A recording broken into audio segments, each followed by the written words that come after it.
Bueno, hola a todos, bienvenidos al seminario sobre corrosión microbiológica. Para dar comienzo los voy a dejar con el doctor Martín Rodríguez. Hola, buenas tardes. Muchas gracias. Les doy la bienvenida en nombre del capítulo Argentina de AMPP y de la sección estudiantil NEIS, Instituto Sábato Argentina, a estas jornadas que hemos titulado Corrosión microbiológica, ¿la alimentamos o la mitigamos? Bueno, mi nombre es Martín Rodríguez, yo soy el advisor de la sección estudiantil NEIS, Instituto Sábato Argentina. Y bueno, queremos agradecer principalmente a ustedes por estar presentes, a las expositoras por habernos dado su tiempo y por su interés por presentar su trabajo. Agradecemos también a TEDUC, que nos da el soporte para poder llevar adelante este tipo de eventos, y a toda la gente que nos ha ayudado con la difusión del evento.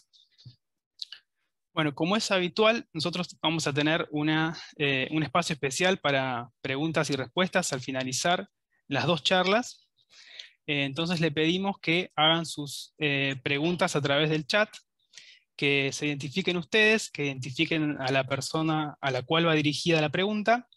Y bueno, al finalizar las dos charlas, vamos a intentar contestar todas o la mayor cantidad de preguntas que se pueda, de acuerdo al tiempo disponible.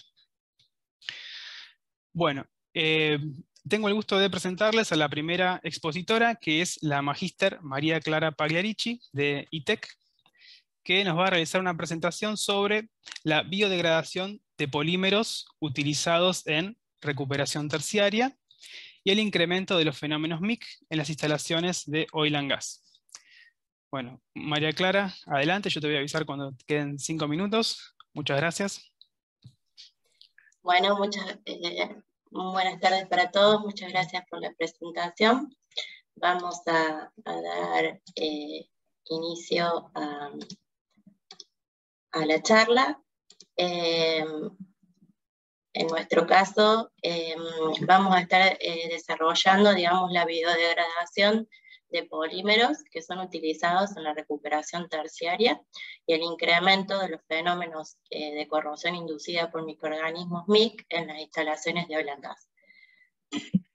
Como introducción, se conoce que los microorganismos presentes en las instalaciones de oil and gas y principalmente su biofilm son los responsables de los fenómenos de corrosión inducida por microorganismos, de su sigla en inglés MIC. En el pasado, los microorganismos que generaban MIC se suscribían solamente a los metabolitos principalmente asociados a las bacterias sulfatorreductoras y a las bacterias que producían ácidos, los cuales los recuentos se determinaban por las técnicas de cultivo tradicionales, el número más probable.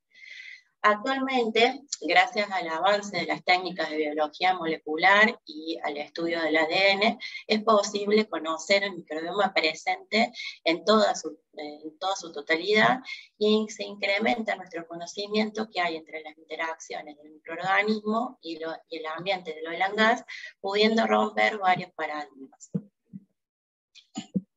Haciendo un detalle de los métodos de diagnóstico MIC con biología molecular que se están utilizando de manera masiva y en la actualidad, podemos nombrar la determinación de ATP, que es el metabolito energético de la célula, que nos permite hacer un recuento aproximado de los microorganismos totales que están vivos en una muestra, ya que se hace una correlación del contenido de ATP que determinamos por luminiscencia respecto al ATP que tiene una célula de Escherichia coli. Si bien no es un recuento exacto, es un valor aproximado que tiene la ventaja que se puede hacer in situ en campo y en el término de 10 minutos tener un resultado.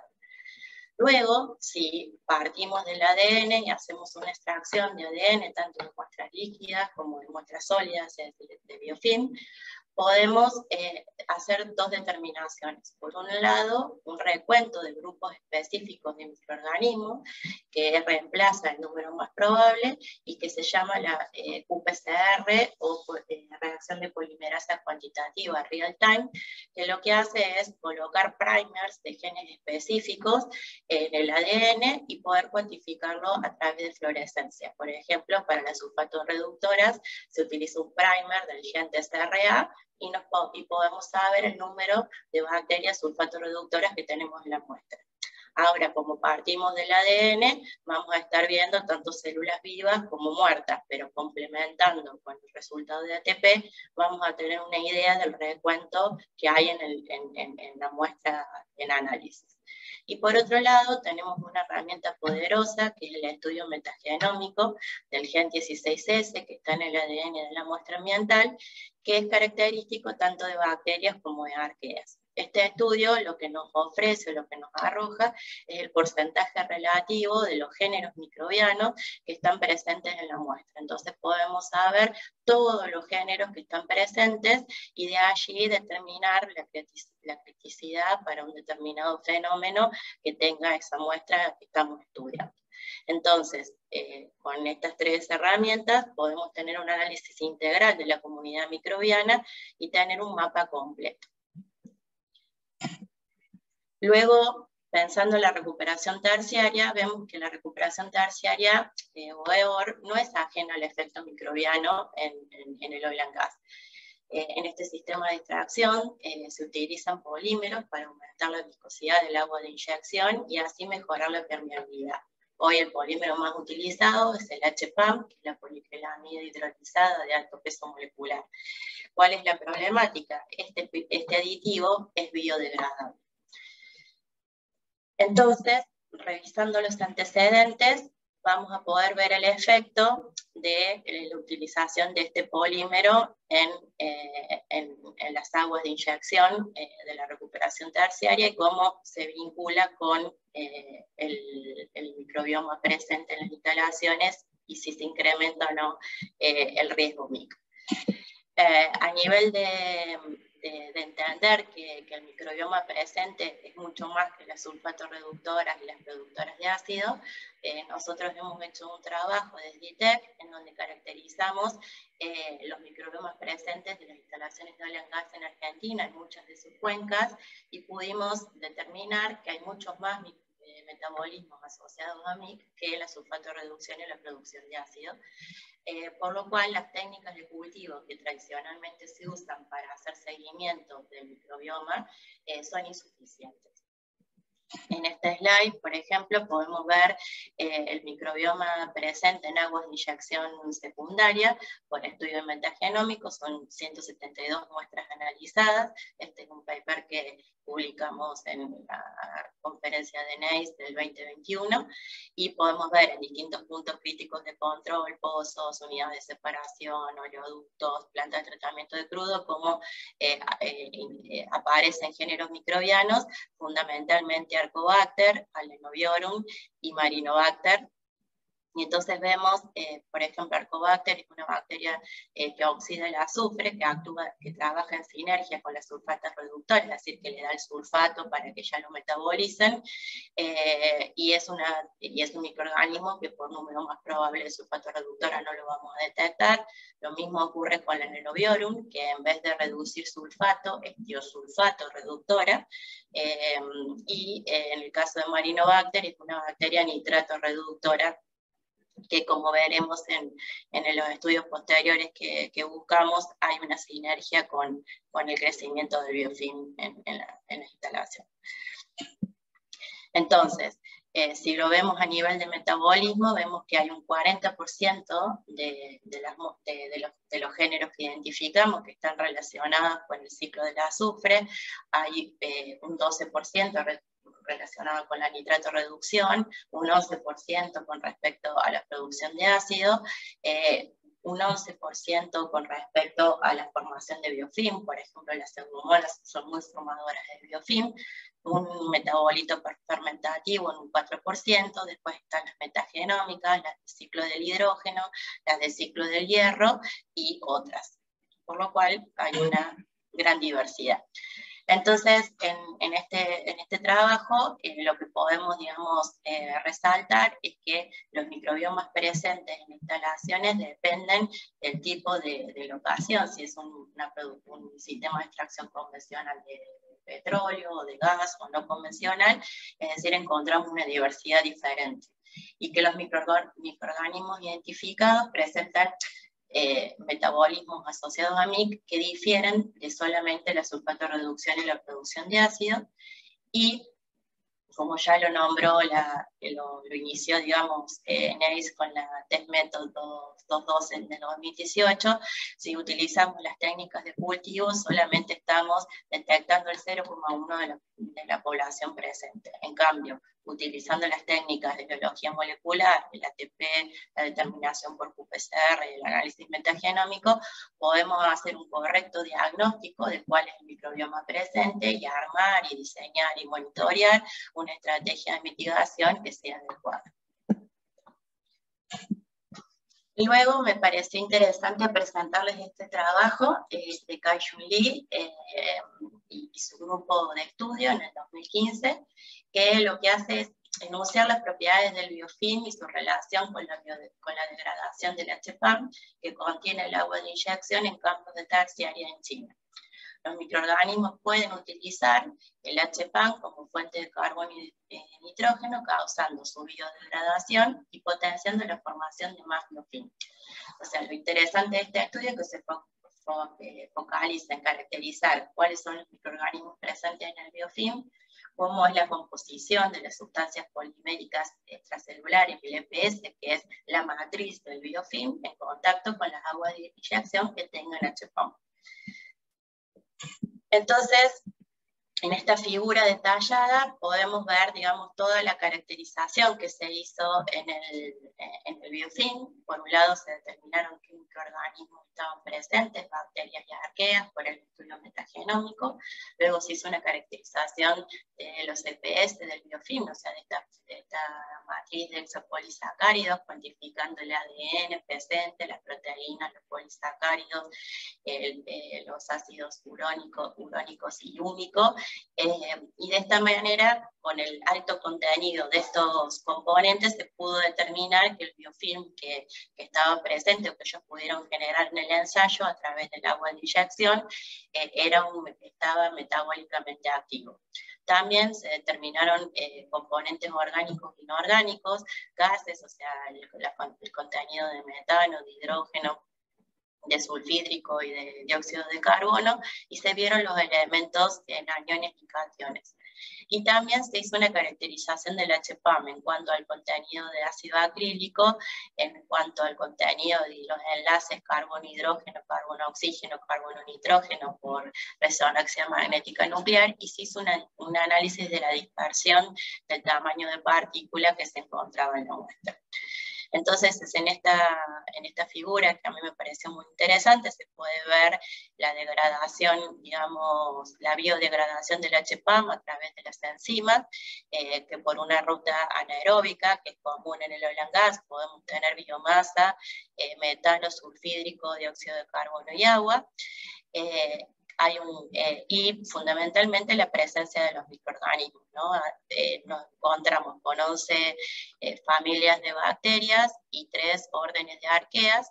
Estas familias de arqueas están todas, digamos, las que están en color azul, están relacionadas con la degradación del HPAM directamente en sus rutas metabólicas, y los órdenes de arqueas están relacionadas con la producción de metano. Y por otro lado, la formación de los ácidos orgánicos, los ácidos grasos volátiles, el formato, el acetato, el propanato y el butirato.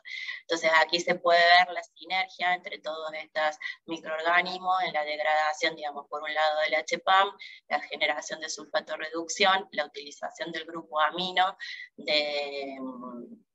del HPAM y la desnitrificación de las mismas, como por ejemplo la familia Comomonadaceae.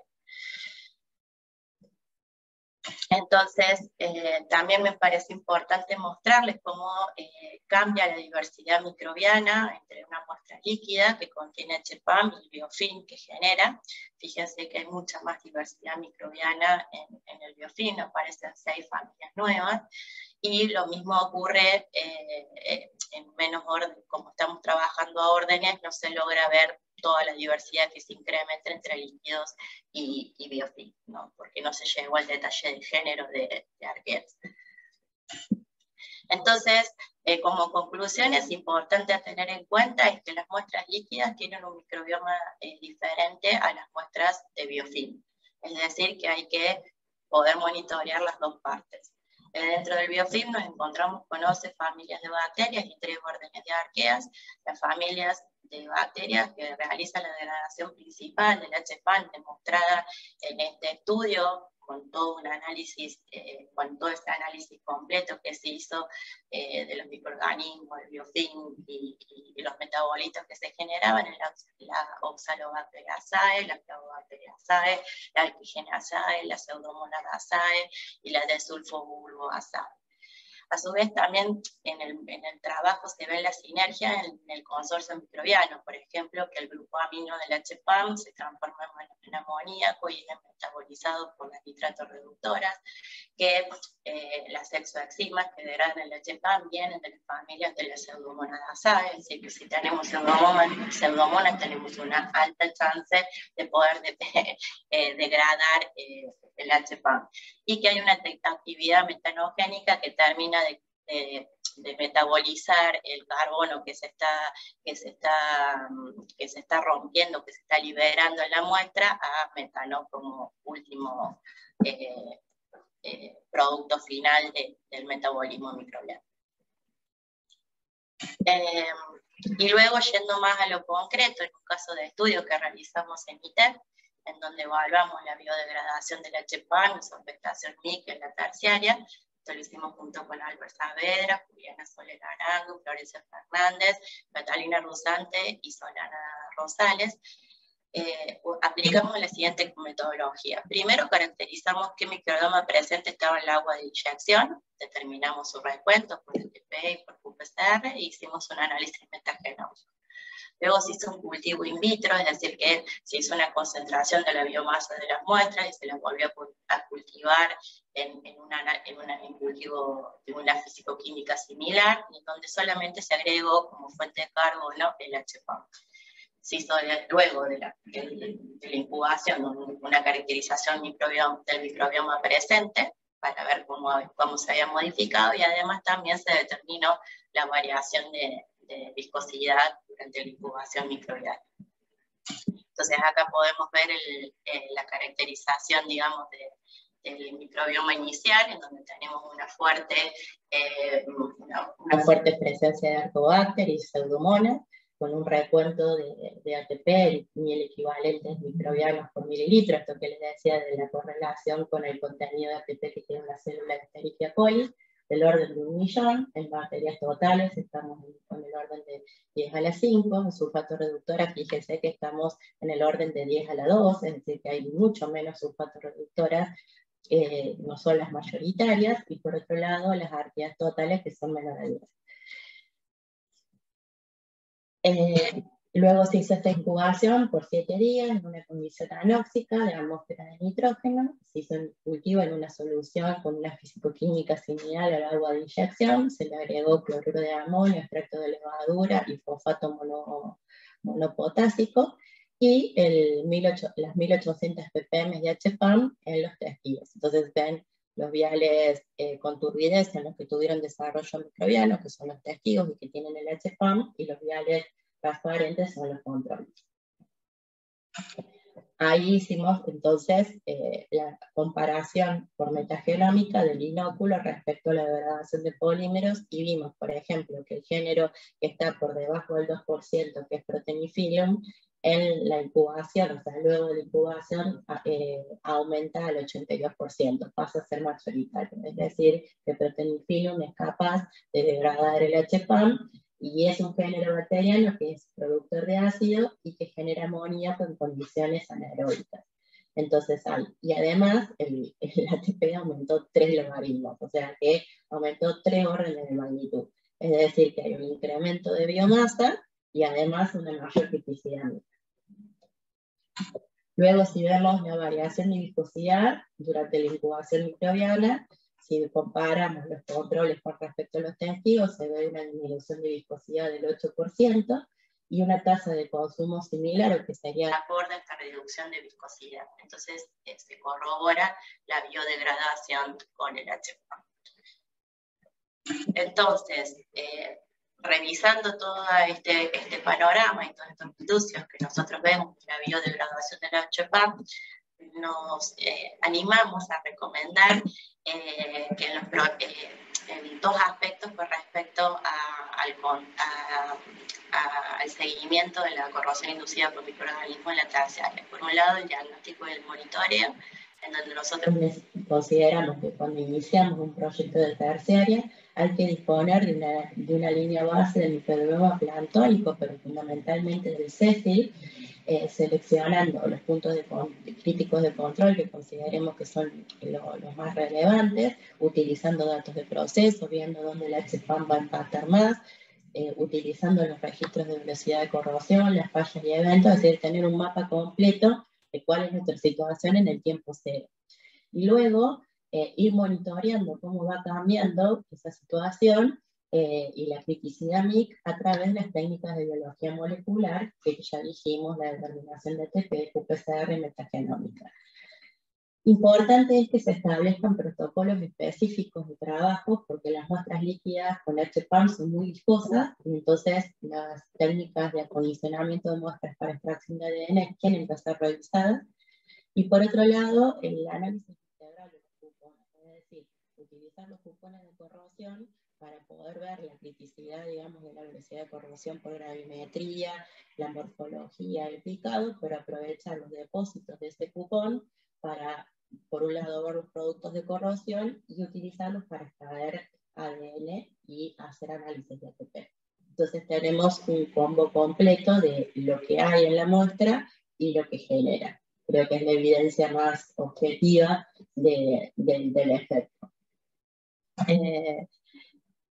Y en cuanto a las estrategias de mitigación, sería necesario hacer estudios in vitro, como en el caso de estudios, en donde se vio qué microorganismo tiene más capacidad de degradar el HPAM, o hacer pilotos de campo reducido, donde se evalúe por un tiempo qué microorganismos van creciendo, o sea, cómo va cambiando el microbioma, de manera de diseñar una herramienta de mitigación orientada a estos microorganismos que están creciendo, sobre todo si aumentan la criticidad MIC en la instalación.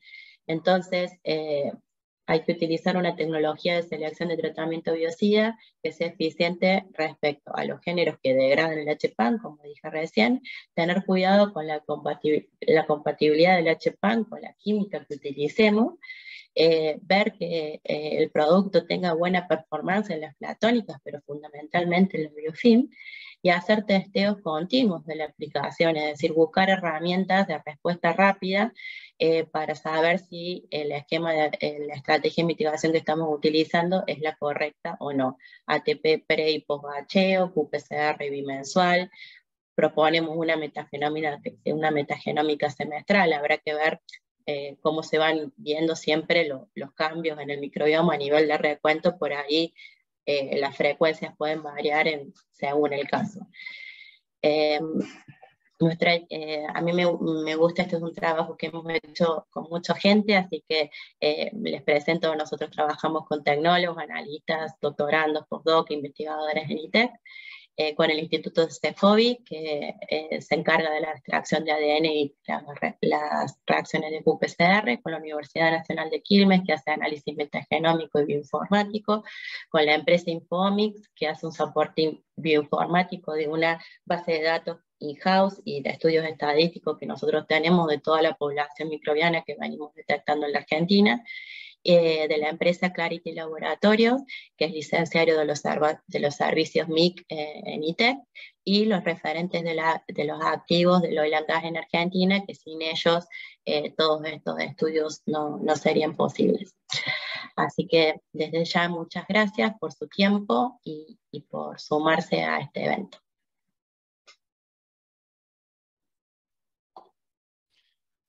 Bueno, muchísimas gracias, María Clara, por tu exposición. Ahora vamos a tener un intervalo de unos 5 minutos. Eh, Les recuerdo que pueden hacer preguntas a través del chat, identificándose ustedes, identificando la persona a la cual va dirigida la pregunta. Veo que ya hay unas cuantas preguntas. Bueno, entonces hacemos un pequeño break y nos vemos en 5 minutos.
Bueno, les propongo que vayan acercándose hacia sus computadoras.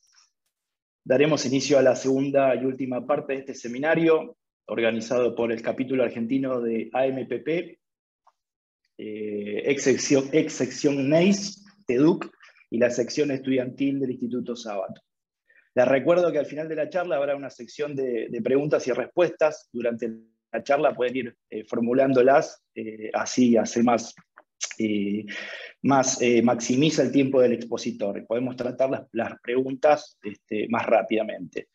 Finalmente, y para darle dinamismo a la charla, el dinamismo que intentamos darle, vamos a presentar a la doctora Verónica Silva, obviando su currículum, que ya lo han estado viendo al inicio de la charla, con el único fin de maximizar el tiempo de la presentación.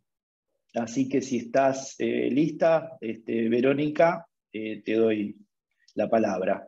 A los 5 minutos, antes de que termine la charla, te aviso. Perfecto. Me avisan si ya están viendo mi pantalla. Sí, perfecto, Verónica.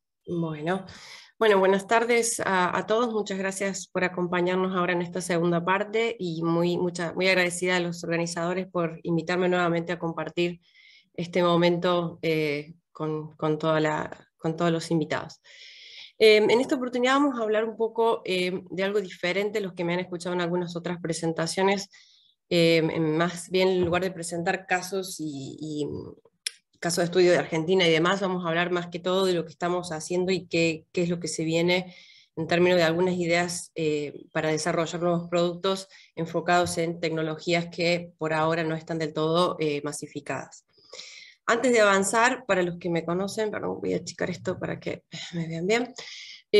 Antes de avanzar quería comentarles rápidamente qué ha pasado con nosotros en los últimos años. Para los que no conocen la empresa, actualmente estoy trabajando en Lanxess, pero Lanxess desde el viernes pasado. Entonces, antes de esto éramos IFF, antes DuPont y antes Dow. Entonces, en toda esta trayectoria de ya muchos años, el portafolio de biocidas se ha conformado de distintas marcas reconocidas internacionalmente, donde se conformó en principio en 2009 el portafolio de Dow. Luego pasó a DuPont, de DuPont a IFF y ahora aterrizamos en Lanxess, muy reciente. Todavía estamos haciendo integración de portafolio. Las buenas noticias es que vamos a tener algunas moléculas nuevas también. Así que, bueno, estamos todos un poquito entusiasmados ahí. Vamos a hablar entonces de, primero, por qué necesitamos innovar. Innovar es una palabra que está como muy marketineada. Me voy a permitir usarla para esta presentación porque en términos de tratamiento microbiológico, innovar tiene una complejidad adicional, ¿no?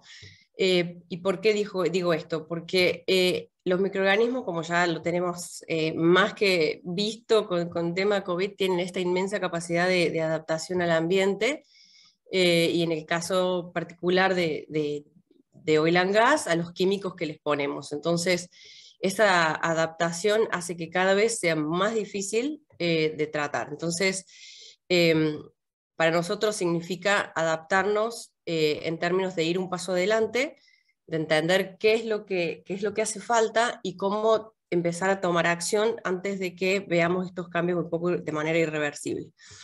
Otra característica que nos obliga un poco a innovar, a diferencia quizás de otros sistemas, en los sistemas de oil and gas, como mostró María Clara antes, hay una alta diversidad de géneros que de acuerdo a las condiciones en las que se encuentra puede mutar. Lo que es predominante en un momento puede ser no predominante en otro momento en el mismo sistema.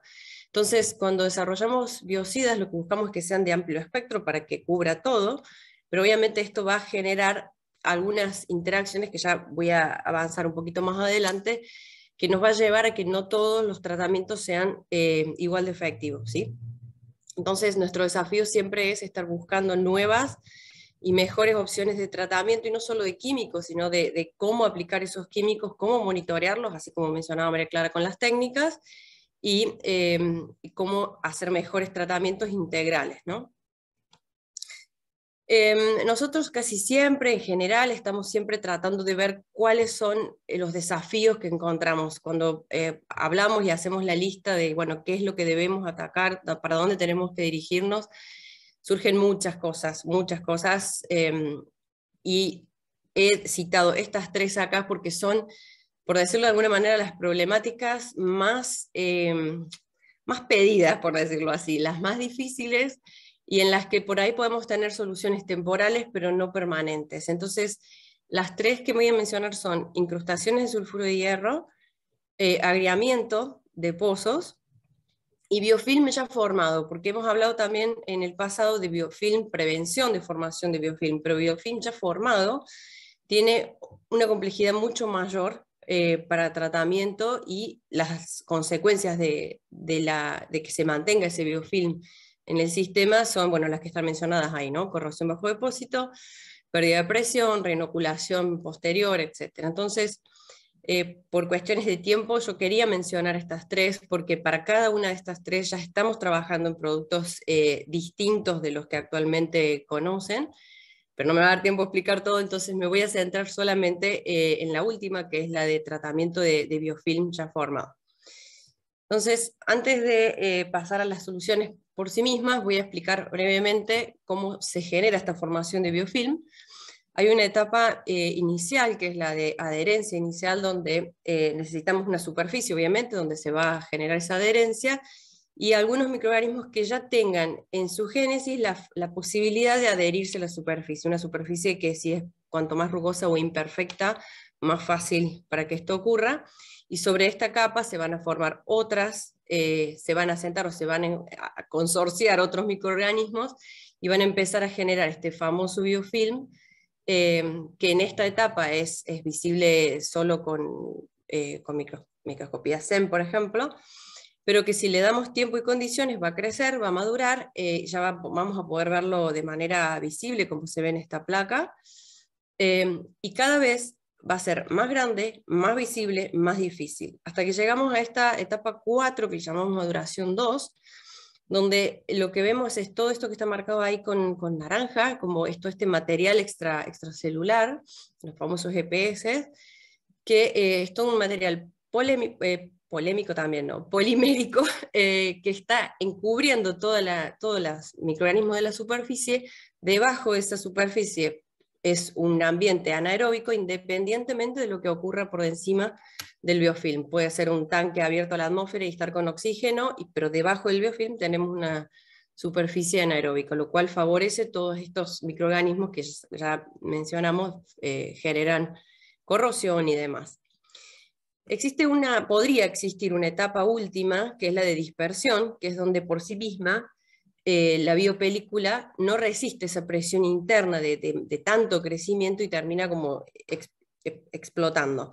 Esto genera una reinoculación al sistema, que algunas veces los podremos detectar como picos inexplicables, que no sabemos de dónde viene porque no hubo ningún cambio en el sistema y demás, podrían ser explicados bajo estas consecuencias de una explosión de la biopelícula, que puede ser en una parte, en una sección, y la biopelícula seguir intacta como tal. Entonces, vamos a hablar un poquito más por qué decimos que es más difícil de tratar el biofilm. Las células sésiles son más difíciles de tratar en 10 veces más que las planctónicas. A veces cuando hablamos de logré bajar un solo log en tratamiento de sésiles, es todo un éxito, porque es muy difícil. Entonces, ¿por qué? Vamos a ahondar un poquito más. Este biofilm, esta película polimérica, va a funcionar como una barrera física para la penetración del biocida. El biocida va a actuar sobre todo lo planctónico, y le va a costar muchísimo entrar en el biofilm. Estamos hablando de las etapas 4 y 5, estas que les mostré antes.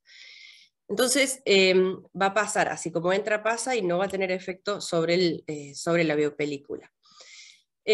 Después puede ocurrir, de hecho ocurre, que hay una disminución intencional del metabolismo de las células para evitar el ingreso de sustancias tóxicas. Es decir, cuando las células están creciendo, hay un intercambio con el medio, por alimento, por respiración y demás, Cuando se baja el metabolismo, este intercambio disminuye, por ende la posibilidad de contaminación con sustancias tóxicas para sí misma, como sería un biocida, son menores. Entonces se entra en un estado de latencia donde espera que pase el biocida y recién ahí vuelve su desarrollo.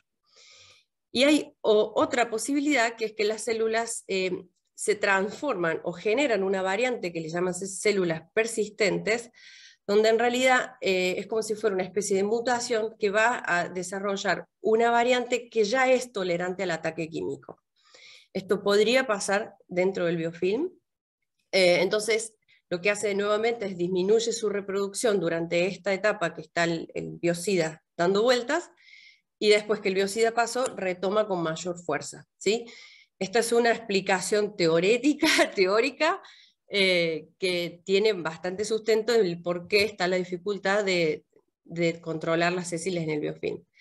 Después hay otras explicaciones un poco más asociadas al sistema en sí, y está relacionado con el tiempo de residencia. Nosotros tenemos un tiempo de residencia en el sistema que está limitado por las horas de batcheo que hagamos. Entonces, el control completo, el llegar a 000, bueno, es bastante difícil, ¿no?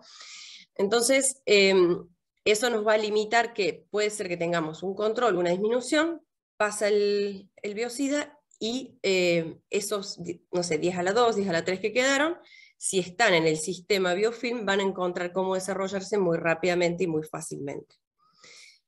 Y bueno, y esto acá sí por ahí me detengo un poco más. Como mencionaba al principio, al haber un consorcio y una variabilidad grande, los biocidas de amplio espectro indefectiblemente van a generar y van a promover la supervivencia de las especies más resistentes. Aunque no nos guste, esto puede pasar. Entonces, vamos a matar los microorganismos que estén más fáciles de matar, y los que sobreviven son los que van a encontrar todo ese espacio y ese alimento para volver a desarrollarse. Entonces, todo esto es posible porque dentro del biofilm hay cómo lograr eso, ¿no? Ya vamos a ver que todo esto lo podemos tratar de mejorar y de evitar. Entonces, ¿cómo tratamos? ¿Cómo tratamos el biofilm? En la etapa 1 y 2 podemos hablar de una prevención química, hasta la 1 sería prevención, diría yo que la 2 ya es empezar a remover un poquito de biofilm, pero es posible con acción química. Ya vamos a ver que hay algunos químicos o aditivos químicos que se pueden utilizar para evitar esto. Cuando estamos en la 3 ya es una maduración que es difícil. Se puede hacer un control químico que llamaríamos un control típico como de shock o un bacheo estanco, donde se deja un tiempo, el biocida actuando, más tiempo del normal. Se pueden intentar cosas, pero en la etapa 3 se puede mejorar, pero no garantizamos que se logre, porque cuando ya el biofilm está formado, ya como les expliqué todo lo anterior, es más difícil.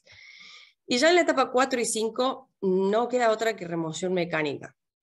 Y acá es donde nosotros queremos trabajar, en la etapa 4. En la etapa 4 queremos buscar hacer algo que no sea mecánico para evitar que tengamos que parar un circuito, parar una planta o un tanque o lo que sea. Entonces, si podemos empezar a trabajar con algo que sea en línea y que no necesitemos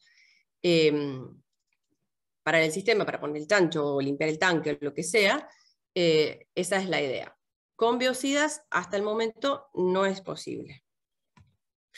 Voy a detenerme en las primeras etapas, entonces, ¿qué hacemos para la parte 1, 2 y 3, por ejemplo? Unas opciones de tratamiento para esta parte es utilizar biocidas con combinación con amonio cuaternario. Los más conocidos son los que menciono ahí, ADVAC, DIDAC y TTPC, de los cuales el ADVAC es el más conocido, usado y muy ampliamente utilizado en Argentina y en el mundo. En Europa se usa más DIDAC, pero bueno, es una cuestión yo creo que más de registros, no hay ninguna particularidad química por la cual elegir uno u otro. Y bueno, la principal característica de los amonios cuaternarios es que son tensioactivos y muy efectivos en bajas dosis, de hecho por eso se utilizan mucho en la industria de higiene industrial.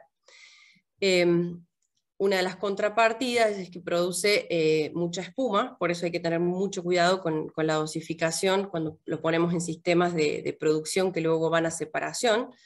Puede interferir en la separación agua-crudo, entonces hay que tener cuidado ahí qué dosis se va a poner. es menos efectivo en aguas con alta salinidad, entonces también tener cuidado con eso, y tiene cierta tendencia a adherirse en las superficies. Por ejemplo, si ponemos directamente TTPC en un pozo de inyector, podría generar taponamiento de las zonas productivas en fondo de pozo. Esto también lo tenemos en algún otro estudio, que lo hemos estudiado distintos biocidas y vemos cuál afecta más que otro. Entonces, con todo esto lo que quiero decir es un biocida muy, muy utilizado para ese efecto de generar el efecto tensioactivo. De hecho, se podrían utilizar, por ejemplo, algunos otros surfactantes que no sean biocidas. En este caso se usa mucho el amoníaco ternario porque tiene las dos características, es tensioactivo y biocida. Pero entonces se tiene que hacer un ensayo muy delicado de la dosis a utilizar para cada aplicación. A modo general, nuestros productos nunca llevan más del 7% de estos productos, porque es muy 7,5, no más de ahí, justamente por todas estas desventajas que mencionamos. Lo que les voy a presentar como idea, un poco innovadora, para tratar la fase 4, es control enzimático. Lo que se hace es tratar de poner una enzima que vaya a disipar o dispersar directamente a los GPS, las sustancias exopoliméricas, en el biofilm. La idea es que los microorganismos se van a liberar hacia la fase planctónica y en ese momento es donde el biocida los va a atacar. Entonces sería una combinación de un control enzimático más un biocida. Nosotros estamos ensayando ya productos combinados, que se pueda hacer un solo producto que tenga las dos cosas. Como ventajas adicionales de este proceso es que las enzimas, por su forma de funcionar, va a actuar sobre el biofilm. Una vez que actuó, sigue en el sistema, entonces una sola dosis se puede utilizar para varios procesos aguas abajo donde vuelva a encontrar más biofilm. Y se puede aplicar de manera similar que cualquier otro tratamiento. Y bueno, esto es interesante, obviamente, que no estamos agregando toxicidad al agregar enzimas en una solución de este tipo. Un poco esquemáticamente lo que acabo de decir, buscar que la enzima rompa el polímero, la parte polimérica del biofilm, libere las células a la fase planctónica, donde ya sabemos que es mucho más fácil, es 10 veces menos complicado de tratar. Hemos hecho algunas pruebas con algunas enzimas que lamentablemente no puedo dar los nombres porque todavía esto es confidencial y se está haciendo en colaboración con otra empresa. Pero bueno, la idea es utilizar estos flow loops, que son como circuitos cerrados donde se ponen distintos cupones de acero al carbono o cualquier material que se desee ensayar. Un circuito cerrado donde se alimenta mediante una bomba, cuál es nuestro medio, digamos, y todo hecho en atmósfera inerte en una cámara anaeróbica, ya les voy a mostrar una foto. Y después, mediante una jeringa que tiene un tapón de goma para evitar la introducción de oxígeno, se inocula con distintos consorcios que se quiera ensayar, y se pasa, digamos, de manera circuito cerrado durante semanas hasta que se genera la película de biofilm y a partir de ahí se empieza a aplicar el tratamiento para ver qué tan efectivo es o no. Esto no se hizo específicamente para el tratamiento con enzimas, sino que ya esto fue presentado en SP en 2018, simplemente con los objetivos de estudiar crecimiento y formación de biofilm, velocidad de corrosión, pitting y demás. Entonces, esto es un sistema que ya teníamos y ahora se utilizó para ensayar cuál es el efecto del tratamiento enzimático sobre la biopelícula. Esto es como sería el equipo, esto está en Estados Unidos, esto es la cámara anaeróbica, la foto de la izquierda. Son varios sistemas en uno, por lo cual se puede hacer varias pruebas. Se pueden ensayar distintas concentraciones y esto se hace normalmente por triplicado. Acá ven una de las cámaras, cada uno de estos es un cupón y se puede así hacer varios ensayos en paralelo. Les voy a mostrar un poco los resultados. Acá se usó un inóculo del Mar del Norte para hacer esta prueba. Esto fue para validar la técnica, esto no es un caso de estudio con la empresa que dio el inóculo, simplemente se utilizó algo que ya teníamos. y una solución sintética solamente para evaluar el crecimiento del biofilm. Entonces, en este caso, las barras celestes nos marcan cómo fue creciendo la biopelícula a partir de semana 1 a semana 4, sin tratamiento, y qué pasó cuando pusimos el tratamiento con enzimas. Esto es solo con enzimas, sin biocida. Entonces se puede ver que el tratamiento reduce la velocidad de corrosión un 70% luego de 4 semanas. O sea, acá se midió velocidad de corrosión, nada más. Lo mismo se hizo en el mismo estudio, se pudo medir al final, inicio y fin, de qué cantidad de células quedaron en la biopelícula versus las que no tuvieron tratamiento. Entonces el cupón se logró incrementar, digamos, se logró hacer crecer la biopelícula hasta 10 a la 7, unidad formadora de colonia, y luego se hizo el tratamiento, y con el tratamiento enzimático se logró reducir aproximadamente un 60% de la cantidad de células medida con ATP después de que se hizo el tratamiento. Recuerden que la dificultad era 10 veces más con biocidas, ¿no? Entonces poder hacer un 60% con una dosis semanal fue una buena noticia. Entonces, bueno, esto es un poquito lo que quería mostrar, la parte del control enzimático. Claro, ahora me van a decir, Verónica, no tenemos ese producto. No lo tenemos porque todavía está en fase de desarrollo. Entonces no quería irme sin dejar algunas recomendaciones para cómo trabajar mejor para evitar la formación de biofilm en las fases 1, 2 y 3. Ya sabemos, lo hemos hablado varias veces, que el tema del tratamiento, lo que nosotros medimos, es básicamente planctónico, a menos que se pongan cupones de corrosión. Entonces, los cupones de corrosión tienen distintos tipos de mediciones que se pueden hacer, que es básicamente, lo primero es el sólido depositado, que nos ofrece mucha información de si es orgánico o inorgánico.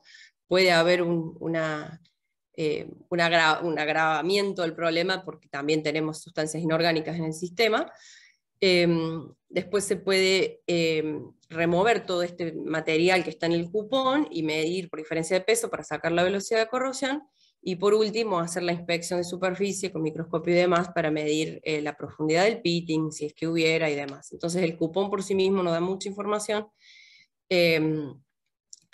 Y además existen otras técnicas donde yo no puedo hablar mucho porque no soy experta en eso, que son sensores online que se ponen en el sistema, se mide en tiempo real cómo va creciendo el biofilm, y eso también permite atacar el problema antes de tiempo. ¿Cómo sería una dosificación incorrecta? Lo que queremos hacer es evitar la formación de biofilm. ¿Cómo nos damos cuenta primero de que tenemos una dosificación incorrecta? Esto sería porque tenemos este tipo de problemas. Tenemos una dosificación inicial, donde efectivamente baja la concentración, un amesetamiento, y por todo lo que les comenté antes, cuando quedan algunos microorganismos resistentes, cuando pasa el biocida, vuelven a crecer mucho más fortalecidos, digamos. Entonces el siguiente nivel donde crecen es mucho mayor al que estaban, y así tenemos sucesivamente un escalonamiento, y cada vez tenemos que poner más biocida y más biocida y más biocida para llegar a los efectos que teníamos antes.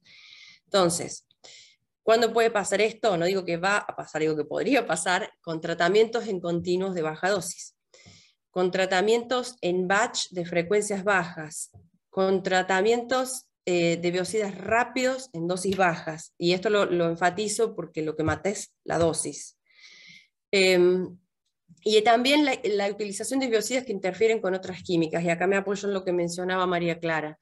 Cuando hay polímeros, cuando hay secuestrantes de oxígeno, cuando hay sulfídrico, todos estos componentes van a interferir con algunos biocidas, obviamente, de manera que el biocida va a ir para eso, va a ir al polímero, va a interferir con el polímero, entonces, o con el secuestrante, con el sulfídrico. Entonces necesitamos hacer siempre pruebas para que esto no pase y no tengamos este efecto, y que el biocida realmente se use como biocida y no en otra vía energética. ¿Qué es lo que sugerimos? Verónica, sí. Solo avisarte que faltan 5 minutos Es para mi que última. estés al tanto. Es mi última. Okay. La sugerencia entonces es hacer una perfecta combinación de ppm, tipo de biocida, tiempo de bacheo y frecuencia. Tratamiento continuo con bajas dosis, nos olvidamos por completo. Tratamiento batch con las dosis estudiadas, y acá yo pongo un mínimo 2 veces por semana. Hemos hecho algunos tratamientos de 1 vez por semana que pueden funcionar. El problema de la 1 vez por semana es que si por alguna razón esa dosis no funciona, la siguiente es a los 15 días y ahí sí se puede controlar todo. Entonces, un poco por seguridad, mínimo 2 veces por semana. Tratamientos con biocidas combinados o rotaciones. Los que han trabajado con nosotros saben que nos gusta mucho hacer combinaciones de biocidas, de tener 2 o 3 o 4 moléculas en un mismo estudio. Si eso no fuera posible, entonces hacer rotaciones semanales, mensuales, pero hacer rotaciones para ir evitando este acostumbramiento y que nos podamos siempre mantener en una zona de seguridad. Y bueno, lo que mencioné justo antes es biocidas que no interfieran con otras químicas. Entonces, como conclusiones por la parte enzimática, hemos demostrado que no tiene efectos sobre la viabilidad de las células, pero sí sobre el biofilm. Las enzimas permanecen activas y estables en aguas con diferentes salinidades, altas temperaturas, y hemos llegado a analizar en combinación con glutaldehído. No hemos probado otras moléculas por ahora. Entonces son capaces de desestabilizar o dispersar el biofilm a bajas concentraciones, por lo menos en los que se ensayó, que fueron 4 horas de dosificación. Y bueno, y por último, lo que dije antes, estudiar bien el sistema de bacheos y cuáles son las dosis adecuadas en cada caso, hasta tanto se tenga algo que nos permita dispersar el biofilm cuando está formado. Tenemos que trabajar en las etapas 1, 2 y 3. Con esto termino, les dejo mi correo porque este es nuevito, y el QR de mi contacto. Así que muchísimas gracias. Bueno, muchas gracias, Verónica. Muy buena tu presentación, súper interesante. Agradecemos a María Clara, bueno, y a vos también, e invitamos a los participantes a completar una encuesta que se está enviando en este momento en el chat. Nos tomamos unos 2, 3 minutos y seguimos con el debate. Saco acá Así lo que que ustedes me dicen. si querés sacar el video, ahora volvemos Bien. y a María Clara también la invitamos, así que damos comienzo al debate. Gracias. A vos.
Bueno, buenas tardes.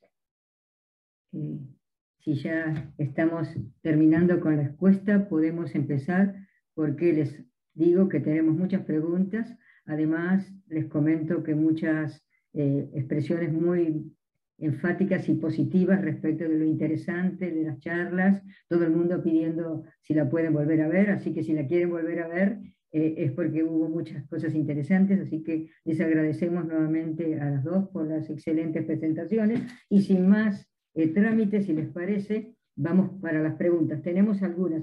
De paso les decimos a aquellas quizás que no se puedan responder por tema de tiempo, a quienes la formularon, que si nos la envían al mail de AMPP o de Instituto Sábato, de la sección del instituto, nosotros las reunimos y se las mandamos a cada una en un conjunto, para que ellas no tengan que estar una por una. Entonces, juntamos, no sé, 5 o 6 preguntas, las que haya, esperamos unos días tiempo prudencial, y las enviamos. Entonces, aquellas que no puedan entrar, porque siguen entrando, van a quedar de esa manera, y si ustedes tienen interés en mandarlas, encantadísimos, siempre los autores se hacen el tiempo para contestar. Vamos a la primera, empezamos con María Clara.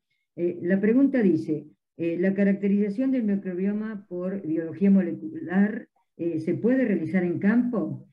¿Cuánto tiempo demora en hacerse un análisis, como el presentado en paper? ¿Y hay laboratorios capaces de este análisis en zonas productores? Bueno, digamos, la determinación de TP es algo que es un equipo sencillo de campo que se puede utilizar y que es muy portable. Hay varios equipos de ATP en el mercado, tienen que cumplir la STM de Oil and Gas, evitando las interferencias. Ojo con comprar los de primera generación, tienen que ser equipos de ATP de luminiscencia de segunda generación, y eso se puede hacer tranquilamente en un laboratorio zonal. Yo lo he hecho en habitaciones de hotel a la determinación de OPTP y también funciona. Así que es muy práctico y muy sencillo. Luego ya la extracción de ADN y la determinación por qPCR y metagenómica es un proceso que generalmente lo hacen biólogos moleculares y laboratorios un poco más específicos. Entonces se puede, yo estoy haciendo justamente ese approach de acercar la biología molecular al campo. Hay herramientas de diagnóstico que pueden potenciarse, por ejemplo la tecnología de nanoporos. Es una tecnología muy piola para implementar en un laboratorio portátil, pero hoy por hoy lo que son los ensayos de qPCR, extracción de ADN, qPCR y metagenómica, sí o sí hay que llevarlos a laboratorios especializados. Se puede pensar a futuro que podría llegarse a hacer en laboratorios portátiles, porque se está desarrollando muchísimo en lo que es el campo de la biología molecular. Ahora, los tiempos dependerá de los proveedores, pero estamos trabajando en, digamos, generalmente la secuenciación masiva por Illumia, para que sea competitiva, o por Ion Torrent, implica que lleves a grandes secuenciadores y los tiempos de respuesta pasan a meses, ¿no? A veces estás unos 30, 60 días para tener una respuesta de una metagenómica. Nosotros estamos intentando acercar eso a campo con nanoporos y tratar de hacerlo en semanas, pero una metagenómica tiene con su complejidad. Buenísimo, María Clara. Preguntan acá también Alberto Tobis, de Shell, Argentina, ¿qué laboratorios acá en Argentina hacen estos estudios metagenómicos? Bueno, nosotros lo estuvimos desarrollando desde 2015 hasta el año pasado, y a partir del año pasado licenciamos los servicios MIC a la empresa Clarity Laboratorios SRL, que opera en Neuquén. Es una empresa local que tiene toda la licencia nuestra y nuestro seguimiento. O sea, nosotros participamos en el kick-off de la muestra y en la validación de los informes finales. Nosotros ya llevamos procesadas 2000 muestras, así que bueno, hay un recorrido y una experiencia en eso. Bueno, gracias María Clara. Bueno, te dejamos descansar y Dale. Ahora con Vero. Tenemos acá una pregunta de María Pía Aereal, que dice respecto del amonio cuaternario, ¿qué consideramos alta salinidad del agua? Y alta salinidad para campos es más del 5, 6, 10%. A partir de ahí ya puede haber cierta interferencia para el cuaternario. Sí. Bueno. Pongamos 10 como límite, menos de 10 y más de 10, porque si no, digo, sí, Estamos 10 entonces. una prerango, sí. Sí. Bueno, Danisa, le deseas otra a Verónica y después vamos una y una. Dale. Acá tengo una pregunta de Facundo Lamas, que pregunta ¿con qué método hacemos el seguimiento de la concentración de las bacterias?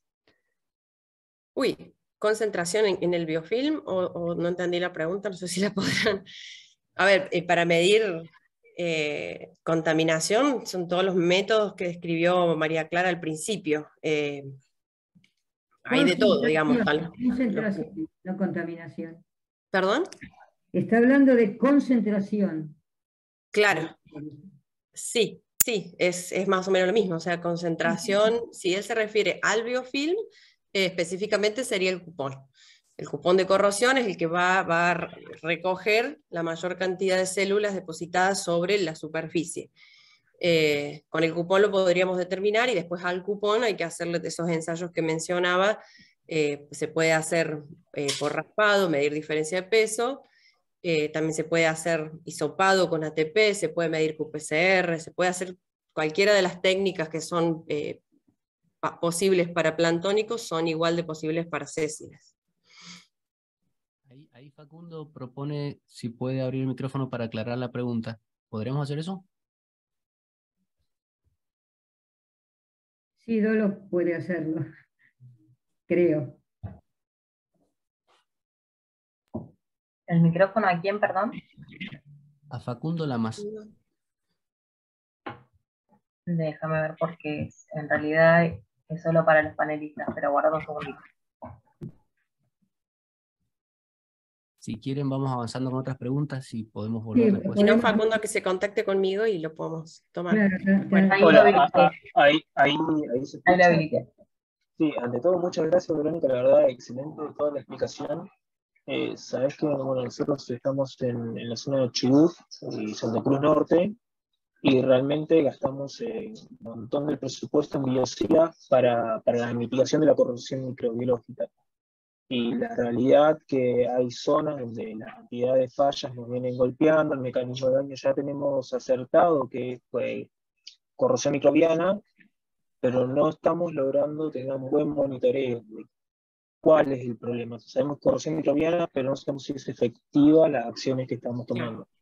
Entonces la pregunta venía enfocada hacia esa rama, ¿no? Gasto un montón de plata en lo que es mitigación, pero no tengo una medida que me diga si mi mitigación es eficiente o no.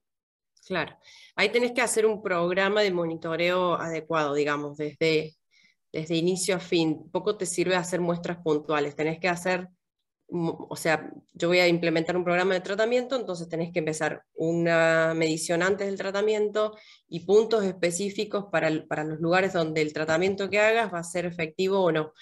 Pero se aborda, digamos, todo en conjunto, el tratamiento con el monitoreo, y ahí sí es recomendable, en casos como el que mencionas, no quedarte solo con una técnica, no quedarte solo con los caldos, adicionar si es posible ATP, si es posible qPCR, empezar a adicionar alguna técnica que te dé más información para empezar a detectar de dónde viene tu causa raíz de tu problemática. Porque seguramente se genera en un lugar el biofilm, pero el microorganismo viene de otro lado. Entonces, eso sería así a grandes rasgos, pero hay que ver casos puntuales. No, está bueno, digo, llevamos rompiéndonos la cabeza bastante tiempo, se han consultado diferentes empresas y es siempre la misma discusión, se aplica lo que te dice el proveedor, lo que te recomienda el proveedor, pero el problema sigue siendo consistente. O sea, tú lo reemplazás y en 3 años tenés que volver a reemplazarlo porque no le estás dando en la tecla con la fórmula que estás mitigando. Sí, es el síntoma. Muchas gracias. Igualmente ahí el contacto tuyo es el que compartiste recién por WhatsApp, ¿no? Sí. Buenísimo. Muchas gracias. No, a vos. Bueno, muchas gracias por la participación de ambos. Y ahora seguimos con una pregunta para María Clara. Edgar Ormus de CONEA dice, no recuerdo si lo mencionaste anteriormente, pero ¿cómo caracterizaron la degradación de los polímeros o de las aleaciones? ¿Realizaron algún ensayo electroquímico? En este ensayo particular de este caso de estudio no hicimos ensayos electroquímicos, pero bueno, nosotros tenemos el mapeo en campo y vamos siguiendo, digamos, el activo en el cual estábamos tomando la muestra, ¿no? Lo hicimos, digamos, a nivel de población planctónica, nos quedó pendiente hacerlo en biofilm y justamente medir velocidad de corrosión, que se podría haber hecho.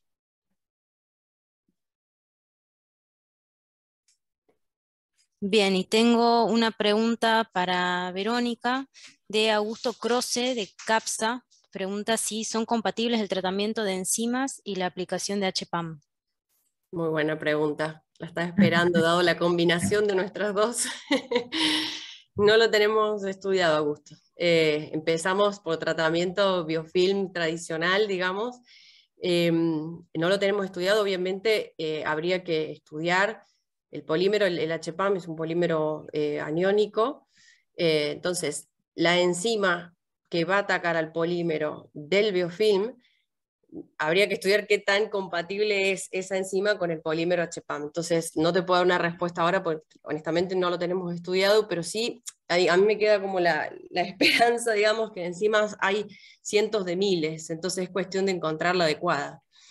Pero el estudio sería más bien enfocado a que permita la formación correcta del gel y que además funcione como dispersante del gel, del biofilm. Sería un lindo desafío. Gracias por la pregunta, pero sí, no, todavía no. Bueno, sí, dale. No, una última. Relacionada a qué tipos de equipos se pueden, digamos, en los que se puede realizar este control enzimático que comentabas y si se puede realizar en tanques también.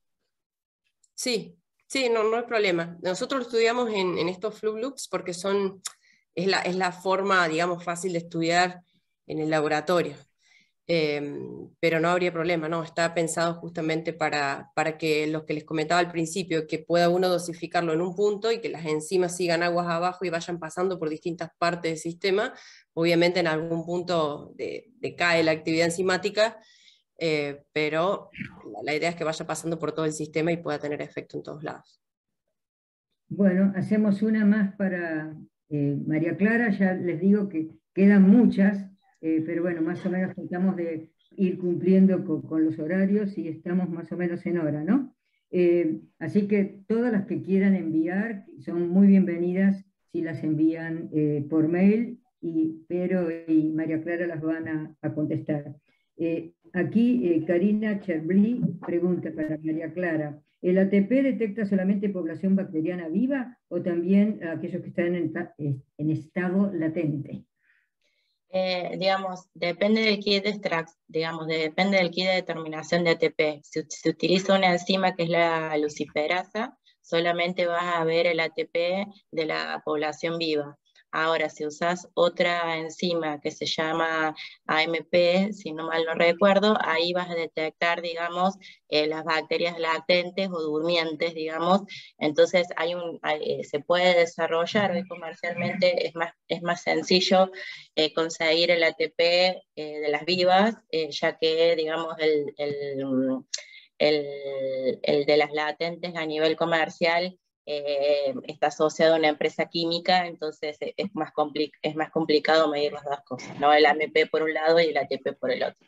Ya se liberó. ¿Ya se liberó? Sí. Ah, fantástico, gracias Vero por la noticia. Ya se liberó el año pasado, sí. Pero no se podía comprar. Ahora entonces, se puede.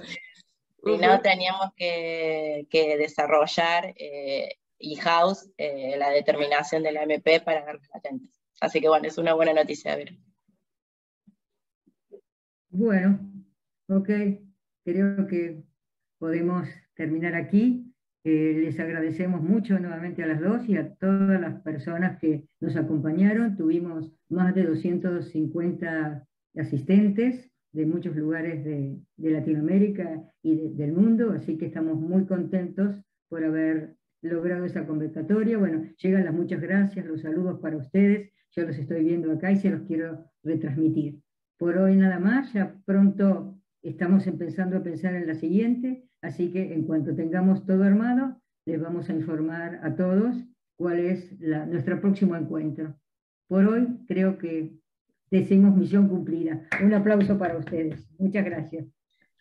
Chao.